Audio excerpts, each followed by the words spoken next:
Lahaina, and welcome to Voices of Truth, one-on-one with Hawaii's future, brought to you by the Kiwani Foundation.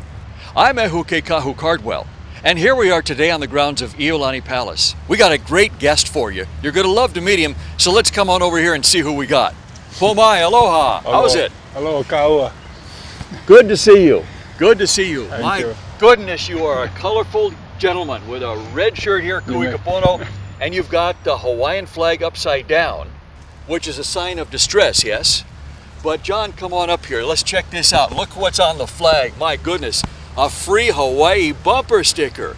Can you imagine that? freehawaii.info. And over here on your hat, it's over right here, is a Free Hawaii button. I mean, you are dressed in style.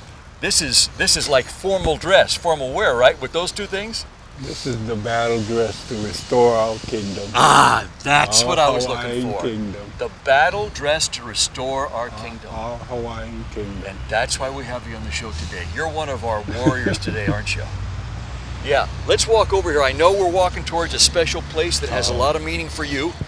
But Pomai, you know, you obviously, I've seen your videos on YouTube. I've heard your mana'o, your thoughts, your emotions. Why, you know, you're in this because you feel strongly about the sovereignty for Hawaii, independence for Hawaii. Tell us more about that. What made you feel so strong and have some strong emotions about this? I think the beginning was how I was raised. I was raised by my grandmother, and she taught us to always to be proud that we were Hawaiians, never to be ashamed about being Hawaiians. And that we should always respect the old ways of our ancestors and respect all the ways of all people around the world. Really? And anything that I, my brother and sister, any questions that we had about being Hawaiian, when we would go to my grandmother, she would answer us in truth. So this is from the time you were a young kid, right? Young kid. Wow. Young kid. I left here when I was 8 years old, went to San Francisco, California, and my grandmother, first thing that she told me, my brother and sister, all this belonged to the Indians. This is not your homeland. Your homeland is Hawaii. Meaning California. California. Yeah, yeah. All that, all the United States belong to the Indians. Yeah. Just as all of Hawaii belonged to us Hawaiians. Wow. That's our honors, I'm not kidding you. Wow, so you heard that from... Oh yeah. Wow, amazing. Oh, yeah. My grandmother, I talked a lot to her about statehood in 1959. I was 20 when Hawaii became a statehood, and she was completely against statehood. And I could not understand because my grandmother, Hapahaole, very well educated. She told me, Richard, as soon as Hawaii become a state, we would end up with as a place only for the wealthy, not the rich, the wealthy. And that we would end up with a Japanese governor who would sell us off to Japan. And I told him, Grandma, but he'd be born and raised in Hawaii like us. How could that happen? She just, you know. And to me, the many things that I see in the future when I talk to a lot of the Hawaiians around me, I guess they cannot see it as well, because I would say they're not looking at it from the eyes of a kupuna, looking at the count and everything. So a lot of the things that are happening today, from the teaching, raising of my grandmother, I see it. Yeah, you see it because you see it from the long haul. From her eyes as a kupuna. As an elder, yeah. As an elder, Yeah. raised by another elder of the culture. And my grandmother lived both cultures, but most important, she was Hawaiian. Wow. When she met with Governor Burns, they spoke in the Hawaiian language. So Governor Burns spoke Hawaiian. She spoke. When we lived in the mainland, she knew the continent. She knew her and her brother, my Uncle Ivan, used to go to the horse races, and they're yelling to the horse in Hawaiian. Even on the, and they didn't care who was looking, because she was proud to be Hawaiian. Just like this, I'm proud to carry this flag of our kingdom. If you have any questions, come ask me. Yes. You know. Yes. Simple as that. Yes, well, we had trouble getting this interview started because so many people were coming up to you here on the palace grounds asking you, what is this? And some of them even knew what it meant. Oh, they're like the person from Canada. Yeah. Even down when we used to go Waikiki, a lot of the tourists very well aware and everything like that. And very supportive of independence for Hawaii, yes? Supportive, very supportive. I worked, when I got out of the Navy in 1962, I worked 17 years for Tradewind Tours as a tour bus driver. And because a lot of the tourists used to ask me, how did Hawaii become part of the United States? I didn't know. I told them that I know at one time we were a kingdom, we had kings and queens, and all of a sudden that we were a part of the United States. But because they were asking so many questions about how did we become part of the United States, I went to do research. So that's what got you to discover what happened. The truth. Amazing. The truth. Amazing. The truth. And when I read one of the books that I read, of course, was the Queen's book. Yes. I was just floored. Hawaii Story. Yeah, Hawaii Story by Hawaii Ku. I was hurt.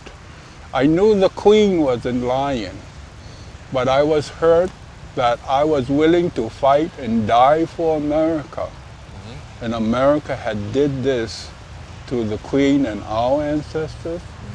So I went to do heavy research. So over 50 years of my life, I've been researching. I don't know everything because a lot of the stuff is not being revealed, but a lot of the stuff out there I research and know a lot. And that's where I base my standing, but mostly base my standing on my raising by my grandmother. So I know this area over here, the Ahu, this mound of stones, is a place that you feel very strongly about, yes? Oh yeah. Why? Well, this was put together by the Kanaka Maoli Hawaii of today as a religious site. And at this site, for many years, 10, 15, 20 years, our people have come and gathered here. So this is to me is like our wailing wall. A wailing wall. Wailing wall. Interesting. How the Jews, this is our wailing Yes. wall. And this is our wailing wall to me, for those who walk this planet Earth with ours. But to me, the real, true wailing wall is that one right there. The mound. The mound. Yeah. That is to me the most sacred, holy ground on this island that I know of, because that is the burial resting places of our kupuna kahiko, the ancient ones. Ancient ones, yes. I was told by Hawaiian when they originally buried the ancient ones there that their bones were so old it was almost like dust-like. Is that right? Yeah. Wow. The stone should be placed upwards. Yes. Not all lying down. Yes. Upwards. Yes. Yes. So this is why when I came here on September 11th, the anniversary date of the passing of the Queen, and securities from the palace came here and asking us and telling us that we needed a permit. A permit? Yeah. To come here to our sacred grounds for religious services, a permit. And even when we had kukau with those in attendance, I brought it out. We should not have a permit to come here. This is our sacred ground. This is real. I come here for religious services. I should not have to have a permit. So I'm totally against that. So this whole Aina right here is a sacred, holy ground. In fact, to me, all of Hawaii, all of the world is holy and sacred. The entire planet. The entire planet. Yes. Mother Earth is holy and sacred in all cultures. Yes. Especially now, mankind have been to how much in space. There's no other homeland out there for our people. None that they found so far. So we got to stop the desecration beginning right here. right where right here, we're right standing. where we're standing, wherever we go and what, yeah, stop it, stop it. Since I renounced my citizenship to the United States in 1993, I'm a Hawaiian nationalist of the Hawaiian Kingdom. The Hawaiian Kingdom is my country, my nation. United States is not my nation. So when Hawaiians talk about the lands and all this kind, I don't care what you call them, ceded lands, transferred lands, stolen lands, they're all lands of my country, the Hawaiian Kingdom. They are still there. It's just that the present governmental administration is just an illegal occupier. And like I tell a lot of my close friends, they are in place because we continue to allow them to dictate their lives to us. It's like when they come here and tell us, Kanaka Maoli, Hawaii, we need a permit. No, we don't.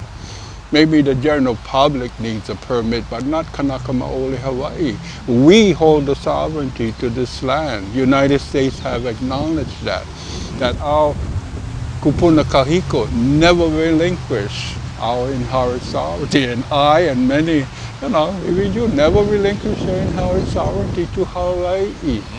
Not only the crown lands and the public lands, but to bishop estate lands and everything. What, every square every inch? Square every inch square that inch. makes up the Hawaiian Islands, the Yes. archipelago of the Hawaiians. Yes. We've never. You know, Pomai, this the ceded lands issue is turning a lot of people out. It's getting a lot of people active who were not active before. They were armchair observers, and now they're like, no. Well, and they're getting out of the front line. They're understanding the issue of it being ceded is illegal. Yeah. Illegal. Ceded illegal. is seized or stolen. Even stolen is illegal. Yeah. Because everything that happened on January 16 after the United States through an act of war invaded and occupied these islands, all illegal. All illegal. All these are still lands of the Hawaiian Kingdom nation. This is why there are certain them, and I really don't want to get on that issue, that are pushing the Akaka bill. One thing we do want to talk about, though, which a lot of people are going to be hearing about later this year, is the 50th Anniversary Jubilee of Hawaii is supposedly becoming the 50th state. But as we now know, it never was. It's a fake state. It's a fraud. It's on a fraud. fraudulent grounds, they did. The joint resolution of statehood is fraudulent because now coming out that everybody here, including the military that was stationed here, although they weren't residents of the territory of Hawaii, they were allowed to vote in that decision. That in itself makes that vote and that joint resolution to admit Hawaii into state illegal. So wait a minute. In their law. So just so our viewers understand that, I want to say that, I want to repeat what you said. They allowed the military of the occupying force to vote in elections here that would decide the outcome of the future of this place. That's like the U.S. military voting in Iraqi elections. That's right. That's astounding. That's outrageous. Allowing the American military who are to vote. Yeah. That's what they did here. Yeah. They encouraged because they wanted a higher vote. Yes. And then, to add insult to injury, they printed in the textbooks in schools in America that Hawaiians voted overwhelmingly to become Americans. They ran towards it and embraced it. Nothing was further from the truth. Document proves that most Hawaiians did not vote. Yes. They boycotted it. The statehood vote. Yeah, Yes. the statehood votes, most Hawaiians boycotted it. Try and find Hawaiians who said they voted. Most Hawaiians, they know, research the voting documents, they know it. That most Hawaiians did not vote for statehood. So what would you say to people who are just, like the people you were talking to before we started filming that are totally amazed about this? What's the most important things you want to convey to them right away? When people ask me how can they do research, I tell them go on the internet and look at the Public Law 103-150. Which was the apology. Yeah, where United States not only apologized to the Native Hawaiians, not the general public of the state of Hawaii, but to the Native Hawaiians, and admitted that they done us wrong, that they involved in the illegal conspiring to overthrow the lawful government of the Hawaiian Kingdom. Quote, end of quote. Conspired. That's treasonous. Produce one document where the Queen or any Hawaiian United States State of Hawaii Governor Lingo have relinquished their inherent sovereignty. Never happened. Never happened. No. In fact, we have documented the Ku'e petition. Our ancestors protested. Yes. Regularly, almost what, 99, 90, 80% signed. Yep. Protesting. Yep. So, Pomai, when you stand here in front of the burial mound, what do you feel? Oh, I feel, in the beginning, it's sadness when I come here, but when I think about all what's happening today, it's joyful. Because we're picking up the Ku'e plague of the Queen. We're picking up where she left Where off. she left off. Continuing her mission. So her Ku'e is still the government of the United States. So I'm joyful. I'm joyful, I'm excited. I see our people, especially the Kanaka Maoli, Hawaii, in the movement, slowly coming together and working together. And that's what needs to be done. And especially when I see Kanaka Maoli all over Hawaii flying our nation's flag upside down. Upside down. I'm just thrilled. Thrilled. You see it more and more, don't you? More and more. Before the Queen passed away in 1917, she prophesied that someday her children's children shall rise again. It's happening. It's happening. It's coming true. Yeah. And because of her stand, that's why we, the Kanaka Maoli Hawaii, have every right to restore our kingdom. Every right. That's powerful, and the timing to do it is now. So what's missing? What's missing to keep it from happening? What's missing? Not enough of our Kanaka Maoli people in the movement working together. Whenever a Hawaiian entity out there does something, we need to be there. We need to be at the march. When we have a concern at Kahana Valley, all of us, as much as possible, need to be there. When we come here at the Ahu, for whatever reasons, we're coming here on this Sunday, January 18th. All of the Kanaka Maoli need to be here. Need to make all sacrifices and need to be here. Come together, share manao. Hukipu, pull together.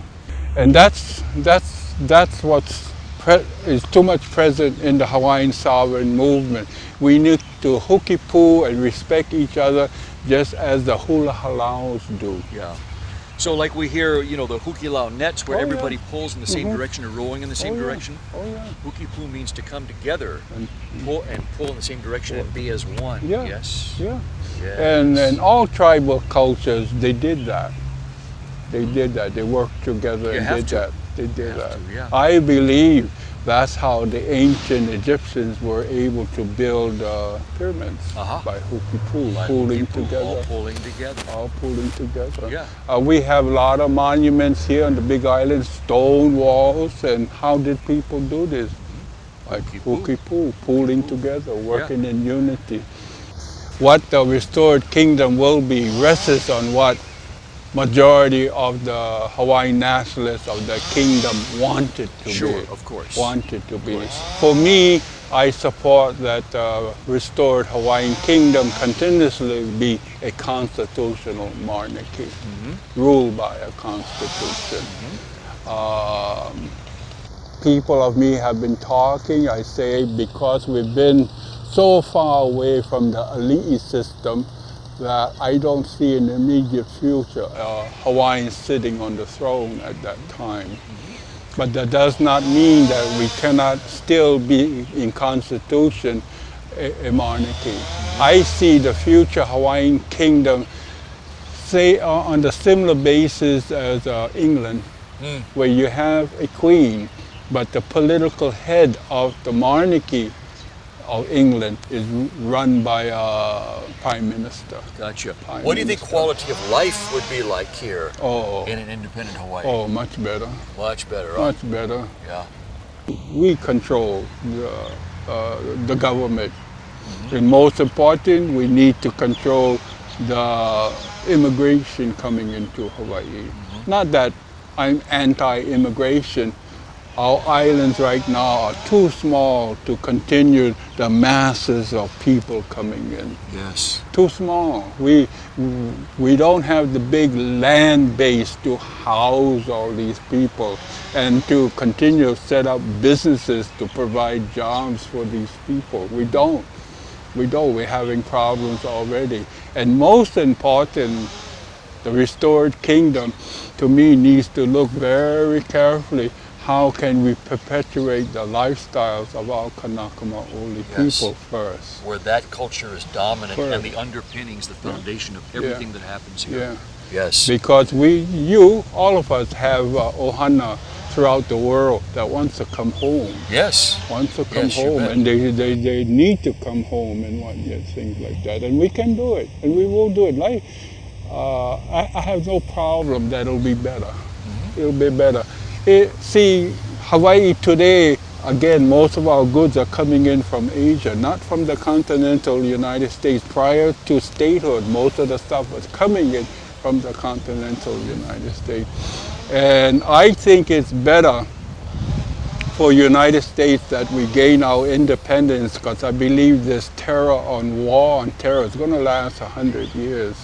So I think it's better that we regain our independence so that everything going from here to the continental United States all have to go through foreign inspection. And the same with them, everything coming here, all foreign inspection. All foreign inspection. And we can do it. We can do it. Oh, yes. I mean, if people research how advanced the Hawaiian Kingdom was prior to the overthrow. And the culture, yes. Advanced. So much more advanced than United States was at that time and is. Our nation never went to war with a foreign nation. We was able to handle foreign relationships. So things are going to be a lot better, not only for the Kanaka Maoli, but all of our people who love Hawaii as we do. Okay. I strongly believe that. Poma, I got a question for you. You know, a lot of people watch our show and they get inspired, but a lot of people may be sitting there saying, well, you know, he's been in this thing a long time. Years. I'm just little old me. You know, I couldn't possibly go out there and begin to do this stuff. What would you say to them? What message would you give them for people who think like that? That they can't do what? That they can't do it because it's, you know. Can't do what? They can't get out of their chairs and become active in this movement to make a better future for Hawaii. They can get on their telephones. And do what? Call the governor and tell them the land belongs to the Hawaiians. They can ring that telephone. Gotcha. Because I know a lot of our people can, especially the elders, but they got that telephone. They got that telephone. The legislature coming up, there's this OHA bill going there to put a moratorium. We need our people to get on that telephone, call the governor's office, call the senators and representatives. We support that bill.